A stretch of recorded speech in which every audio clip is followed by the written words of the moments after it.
Bandits had left circles of black wings turning over Widow's Notch, and Mercy Talbot knew that sign the way she knew her own name.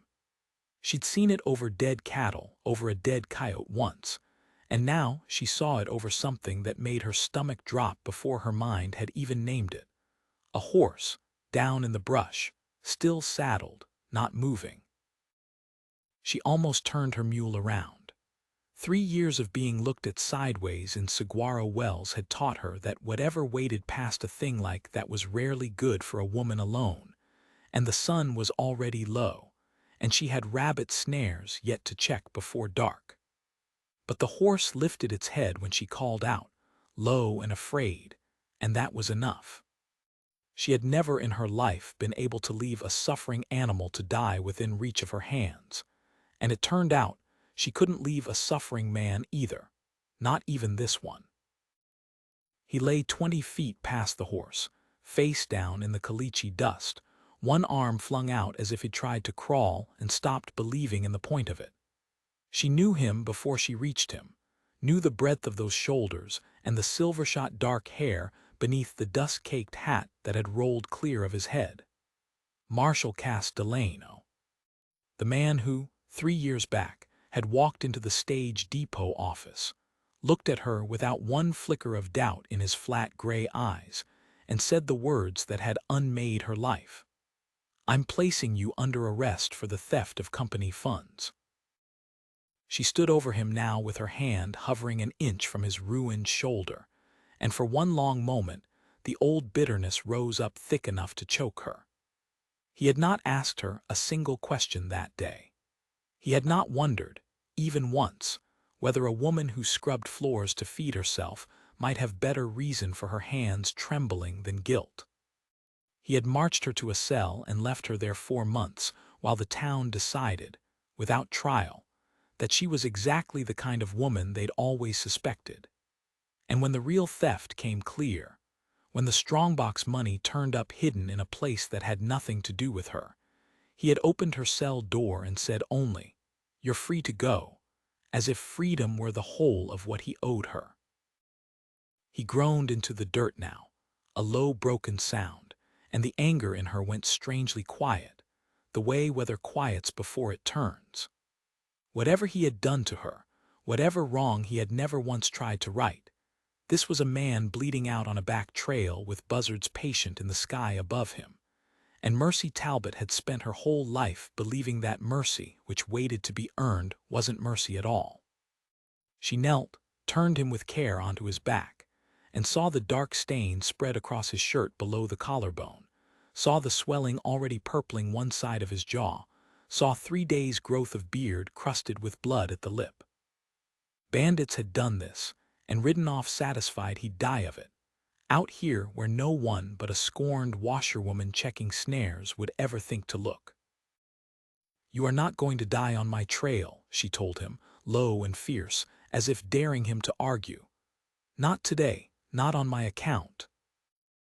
She dragged the travois poles she kept lashed behind her mule's pack saddle, a habit from hauling deadwood, and by main strength and stubbornness got him onto it, wincing at every sound of pain he made, murmuring apology though he was too far gone to hear it. The 2 miles to her cabin took the better part of an hour. By the time she'd wrestled him through her low doorway, and onto the cot she kept for the rare traveler who paid her a coin to sleep dry, dusk had gone the color of a fresh bruise, and she was shaking with the effort of it. She had learned herb craft from her mother, who had learned it from a Comanche woman who'd nursed her through a childhood fever, and in 3 years of being unfit for any decent employment in Saguaro Wells, Mercy had built her healing skill into the only trade nobody could take from her, because nobody else wanted it enough to learn it. She cut his shirt away. The bullet had gone through the meat of his shoulder and out again, missing bone by some mercy of its own, and she packed the wound with yarrow and clean linen, and she bound his cracked ribs tight enough that he cried out once in his sleep and then went quiet. She poured whiskey into the wound first, the way her mother had taught her, and did not flinch at his groan, because flinching helped no one. While she worked, memory crowded close, uninvited. She remembered the Ladies' Aid Society meeting the week after her release, when she had gone, hopeful and threadbare, to ask if there might be washing work through the church, and Prudence Yoakum, the banker's wife, had looked at her with a face arranged into careful pity that was worse than any sneer, and said the society couldn't in good conscience recommend a woman the law had once found reason to doubt. However, the matter had since been settled.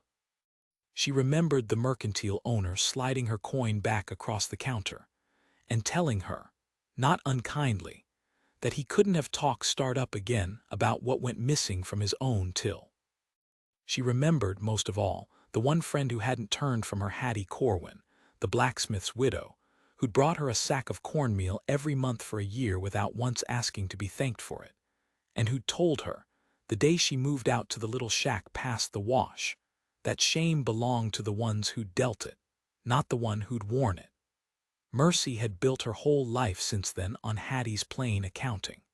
She did not need the town's good opinion. She had only never quite managed to stop wanting it. Night came down over the flats, and Mercy sat by her low fire boiling water she didn't need to boil, listening to the Marshal's ragged breathing, wondering what Providence had decided to hand her this particular reckoning, and why. The fever took him by midnight. It rode him hard for 2 days, and Mercy nursed him through it with the same flat, competent tenderness she gave to any creature broken and brought to her door: rabbits with crushed legs, an old dog with the mange. Now, apparently, the man who had once looked at her like she was already guilty. She wrung cool cloths over his brow. She spooned broth past cracked lips. She listened to him mutter names she didn't know into the dark, and once her own name, said with something that sounded almost like an apology, though she told herself she'd imagined it, because the Cass Delano she knew did not apologize. On the third morning, he opened his eyes clear for the first time, and found her sitting beside the cot, mending a torn cuff by lamplight, though the sun was well up, because sewing was a thing her hands knew how to do without her mind's permission, and her mind had been too busy turning over the puzzle of him to trust itself to idleness. "Miss Talbot," he said, and his voice came out a ruin of itself, dry as the wash outside. His eyes moved around the small room, the herbs hung to dry along the rafter, the neat mended clothes folded on a shelf, the poverty of the place worn honest and clean, and something moved behind his gray eyes that she couldn't name. "You didn't have to." "No," she agreed, not looking up from her needle. "I didn't." "Then why?" She set the mending in her lap and looked at him then, straight on, the way she'd wanted to look at him in that jail cell 3 years back and never dared, because a woman already condemned couldn't afford defiance on top of it. "Because I found you dying on a trail, Marshal, and I have never in my life been able to leave a dying thing to the Buzzards just because it once did me a wrong. If that disappoints you, you're welcome to crawl back out there and wait for them yourself." He was quiet a long moment, studying the rafters, and when he spoke again, his voice had gone rough with more than thirst. "I never came back and told you I was sorry. I told myself the evidence was clean, that any lawman would have done the same, and I let myself believe it long enough that it near enough became true in my own head. But it wasn't true. I had a woman crying in front of me telling me she never touched that strongbox, and I didn't listen because it was easier not to." He turned his head, found her eyes, held them though it plainly cost him. "I've thought on it more than you'd guess, these 3 years. I'm sorry, Mercy Talbot. Sorrier than I know how to say lying flat on my back in your bed with a hole in my shoulder you sewed shut." It was the first time he had ever said her given name, and it undid something in her chest she'd kept locked tight since the day they let her out of that cell with nothing, no position, no reputation, no roof, because the depot agent Otis Prout had wasted no time filling her old job and letting it be known around town that a woman who'd sat in jail, cleared or not, wasn't fit to be trusted near a strongbox again. She had built her whole solitary life, since then, on the conviction that she needed nothing from Cass Delano, or from anyone in that town who'd been so quick to believe the worst of her. She was not prepared for how much his plain apology loosened the ground beneath that conviction. "You should rest," was all she said, because there were things in her chest too large to say aloud yet, and she was not a woman who spoke before she was ready. That evening, with the fever gone but his strength still a long way from returned, Cass watched her move about the small cabin readying supper from what little she had, and found he wanted, badly, to know the whole of the woman who'd saved him rather than the version he'd carried in his head for 3 years as a name on a docket. "Tell me how you've lived," he said. "Since." She nearly refused him. Explaining her poverty aloud felt too much like asking for pity, and pity was a thing she had sworn off wanting from anyone in this county. But something in the plain, unflinching way he'd asked, not curious in the way that wounded, but curious in the way that wanted to understand, loosened her tongue. She told him of the washing she took in from ranch hands too proud to admit a disgraced woman did their linens better than any other in the wells. She told him of the herb trade, of nights she'd gone hungry rather than sell the last of her mother's dried yarrow before a fever season came through, and someone needed it worse than her own belly did. She told him, though she hadn't meant to, of the loneliness of it, not the poverty, which she'd made her peace with, but the particular ache of being greeted with silence in a town where she'd once had friends enough to fill a church pew. Cass listened without once interrupting, and when she'd finished, he was quiet long enough that she thought she'd said too much. "I lost my wife to fever 8 years back," he said finally, low, "before Saguaro Wells. I told myself afterward that the law was cleaner than people, that a warrant and a fact were things a man could trust when a person's word might fail him. I built a whole way of living on not trusting anybody's word, and somewhere in that I stopped hearing the truth even when a person stood right in front of me telling it plain. You paid for that. I've had 3 years to understand it, lying awake some nights turning your name over like a stone I couldn't put down, and I still don't know how to make 4 months of your life come back to you. I only know I mean to spend whatever's left of mine trying." She sat with that a long while, the fire popping low between them, and did not answer with words, because words felt too small for what had passed between them. Only reached over and settled a fresh cloth against his brow, gentler than the task required, and let her hand rest there a moment longer than nursing alone would call for. By the 4th morning his stubbornness had outgrown his strength, and she woke to find him standing at her woodpile in his shirt sleeves, one arm useless in its sling, trying to split kindling one-handed because he could not abide, he told her, lying idle while a woman fed and mended him for nothing. She crossed the yard at a near run and pulled the hatchet bodily from his grip before he could do himself a fresh injury. "You'll tear that shoulder open before it's had a week to close," she scolded, though there was no real heat in it, only the particular exasperation of a healer watching a patient undo her careful work. "Sit down, Marshal, before I'm obliged to bind you to that chair the way I bound your ribs." "I don't sit well," he admitted, letting her steer him back toward the cabin anyway, "when there's a debt owed and no way yet to pay it." "Then pay it by healing proper, so you're fit to stand upright when your reckoning with Otis Prout comes," she told him, "and leave my kindling be." He'd laughed then, low and rusty, as though the sound surprised him coming out of his own chest, and she'd found she liked the surprise of it a great deal more than she meant to admit. He rested, and healing, she found, made him no less watchful, he asked her, on the 4th day, sharp and low, who had ambushed him at Widow's Notch, and she saw the lawman come back into his eyes even weak as he was. "You don't remember." "I remember 5 riders and a volley from the rocks before I'd even cleared my gun. I remember it was a place only a man who knew my route down to the hour could have picked." His jaw tightened. I'd been riding out to Widow's Notch every third Tuesday for a month, quiet, gathering what I could on who's been feeding Judd Work's gang word of every gold shipment out of the Wells Depot before it leaves. Somebody's been telling him schedules no rider or driver could know unless they worked inside that office. He looked at her, and understanding passed between them without either saying the name aloud, because they were both remembering the same man behind the same depot counter. Otis Prout. Mercy's hands went still over her mending. He's the one who swore against me, said he saw me near the strongbox the night it came up short. And he's the only man in this county who'd have known I was closing on him, Cass said, which means whoever left me for the Buzzards didn't do it random. They knew exactly who I was and exactly why I needed killing. He tried to push himself up on one elbow and failed, breath hissing through his teeth.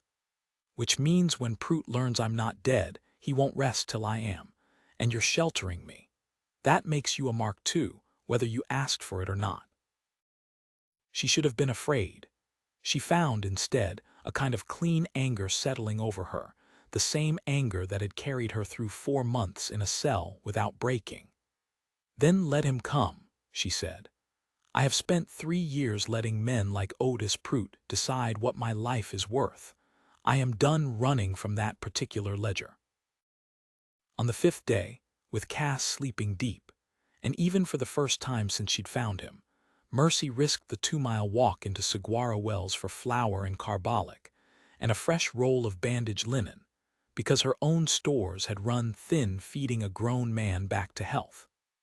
She kept her basket close, and her bonnet low, the old habit of moving through town like a woman trying not to be seen, though 3 years hadn't taught the town to look at her any differently. At the Mercantile, Otis Prout stood at his familiar post behind the depot counter next door, and though he only nodded at her the way he nodded at any customer, something in the studied blankness of it made the hair rise on her arms. He asked offhand whether she'd had much custom for her washing lately, whether she'd been keeping to her usual rounds, and she answered him with careful nothing. Though she left the store certain, he had marked the bandage linen in her basket and drawn some conclusion from it that boded no good for either her or the man asleep in her cabin. Hattie Corwin caught her at the edge of town, pulling her aside behind the smithy with the particular urgency of a woman who'd heard something worth repeating. There's talk the Marshal's horse was found saddled and riderless out past the Notch, and no body ever turned up with it, Hattie said low. Some are saying Rourke's gang finally got him. Others are saying stranger things. Her eyes searched Mercy's face, sharp with old affection and new suspicion both. You're buying more bandage linen than a woman living alone needs, Mercy Talbot. Mercy could have lied. She had lied to gentler questions than this one for 3 years out of necessity. But Hattie had brought her cornmeal every month without once demanding an accounting, and some debts deserved better than a lie in payment. He's alive, she said, barely a breath. He's at my cabin.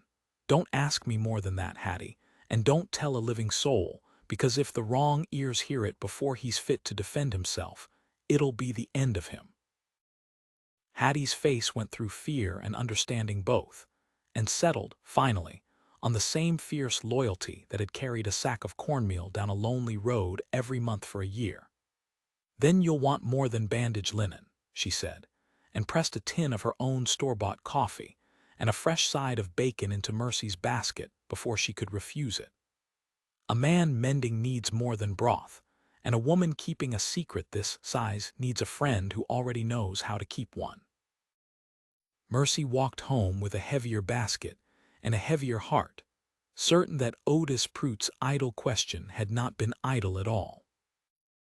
Mercy did not see it happen, but she would piece it together soon enough, first from Hattie's frightened word and later from a captured man's own confession. That suspicion of unusual smoke and unusual bandage linen had struck Otis Prout with a fear sharp enough to move him to act within the day. He had told Judd Work's men the Marshal was finished.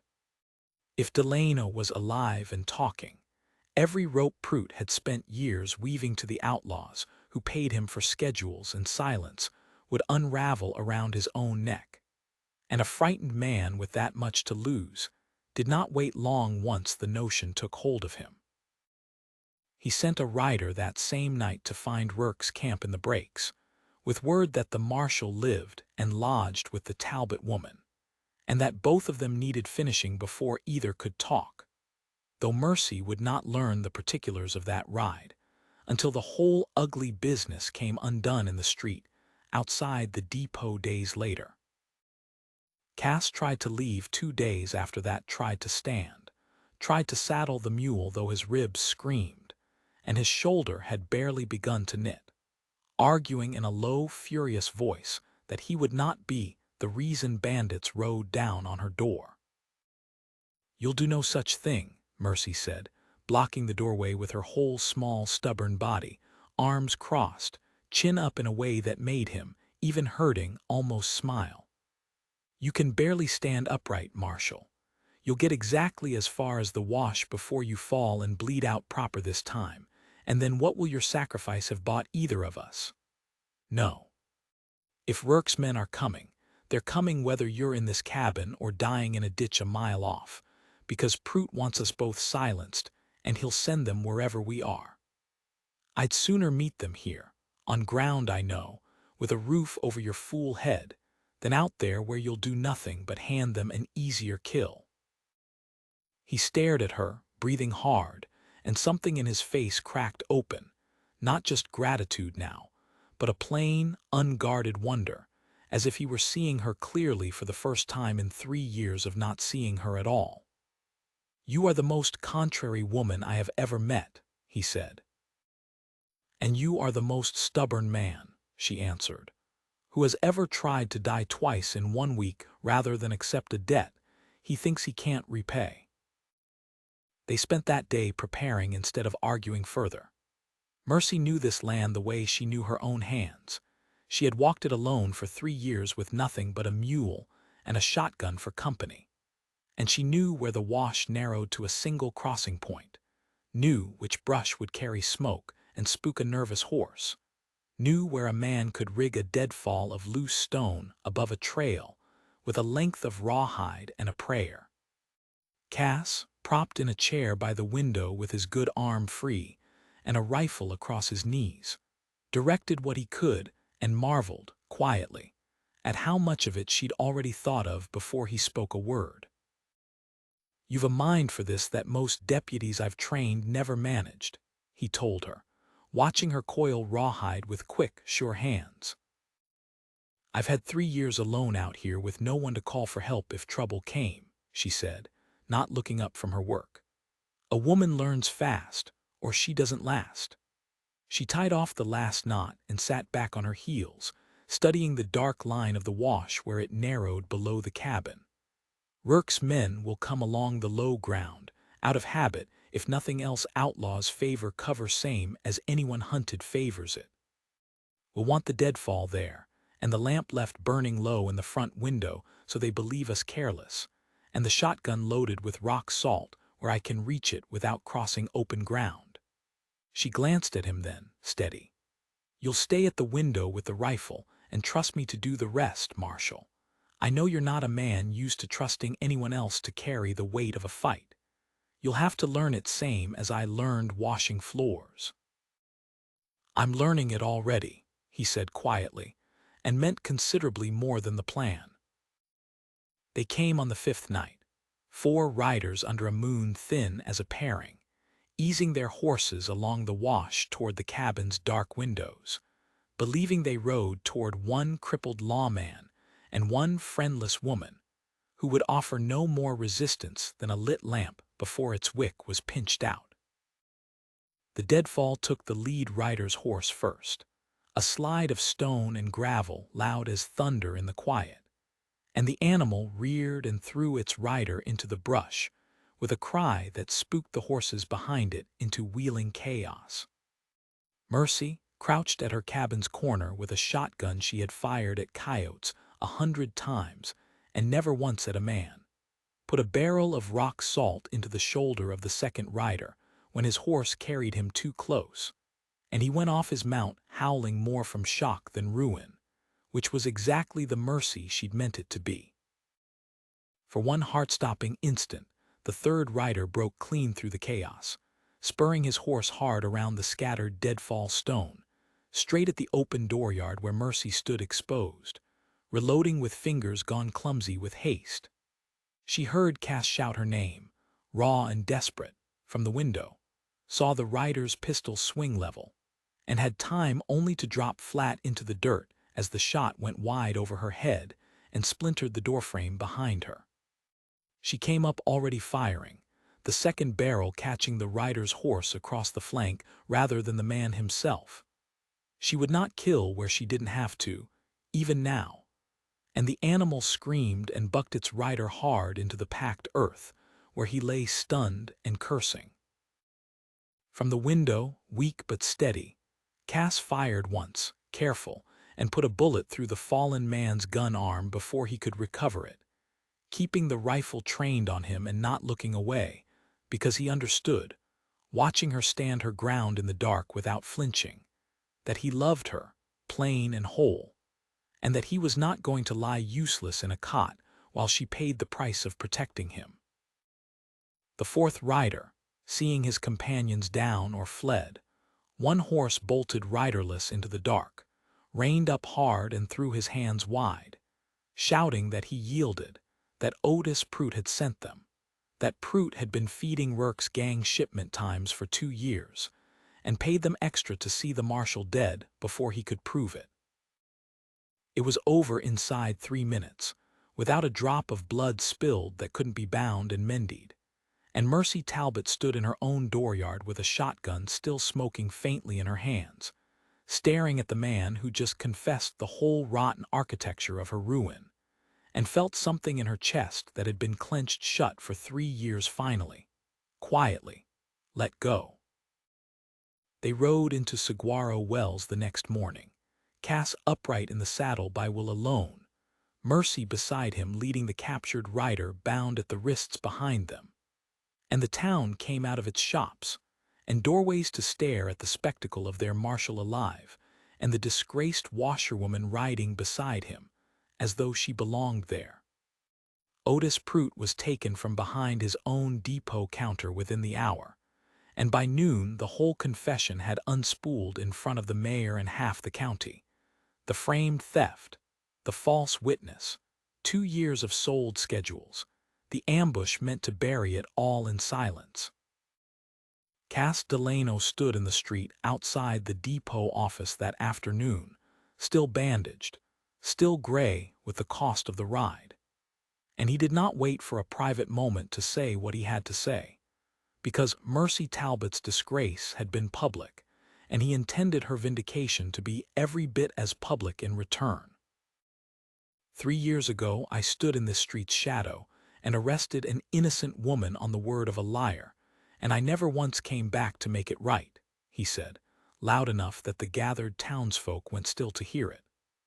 I'm making it right now, in front of all of you who watched her walk to that jail and never once questioned it same as I didn't. Mercy Talbot did not steal $1 from this town. She spent 4 months paying for my failure and 3 years more paying for your silence. And she has more honor in her than any of us deserved, because when she found me left for dead on a trail by the very men her ruin protected, she carried me home and saved my life without asking a single thing in return. He reached into his coat, slow with the pain of it, and drew out a ring that had belonged, he told her later to his mother, carried in his saddlebag through more hard years than he could easily count, waiting, though he hadn't known it, for a hand steady enough to deserve it. I am not a man who's earned the right to ask anything more of you, Mercy. But I am asking anyway, because I'd rather spend the rest of my life proving myself worthy of you than spend one more day pretending I don't love you. In the crowd, Hattie Corwin wept openly without a shred of shame, and Prudence Yoakum, the banker's wife who had once turned Mercy from the Ladies' Aid Society with practiced pity, stood very still with her gloved hands twisted together, unable to meet anyone's eye, which was, Mercy thought, likely the closest thing to an apology the woman would ever manage. And she found she did not need it nearly as badly as she'd once believed she would. The mayor himself stepped forward to say the county owed Mercy Talbot a debt it could never fully repay, and to promise, in front of witnesses enough to hold him to it, that her name would be struck clean from every record that had ever besmirched it. Mercy Talbot, who had built 3 years of solitary strength on needing nothing from anyone, found she did not, after all, have to choose between that strength and this, found that a woman could stand steady on her own 2 feet and still reach out and take a hand offered in honest love, and lose nothing of herself in the taking. "You were wrong about me once," she told him, before the whole gathered street, her voice steady though her eyes had gone bright. "See that you spend the rest of your days being right about me instead, Cass Delano, and I'll wear your mother's ring gladly." He slid it onto her finger there in the dust of the street that had once watched her marched away in shame, and this time the whole town watched her walk toward something entirely different. Not a cell, but a home, not condemnation, but the plain and lasting mercy she had never once stopped giving, even to the man who had least deserved it, until at last he did. By the time the cottonwoods along the wash had gone gold with autumn, Mercy Talbot Delano kept her herb garden in the dooryard of a house with a proper roof and a proper name on the deed beside her own. And Hattie Corwin came calling every week now, not out of charity, but out of friendship freely given, sitting on the porch with coffee while Cass mended fence within easy call of both of them. The town that had once crossed the street to avoid her nodded to her now in the mercantile, and she let them, neither warming too quick nor holding the grudge too long, because she had learned there was more peace in simply living well than in either forgiving too easily or refusing to forgive at all. Some evenings, watching Cass ride in from his rounds, silver catching in his hair same as it had the day she'd found him bleeding in the dust, she thought of how close she had come to turning her mule around at Widow's Notch, and how a single choice to stop and kneel over a dying man had unmade 3 years of loneliness and remade her whole life instead. She had asked for nothing that day. She had gotten, in the end, everything.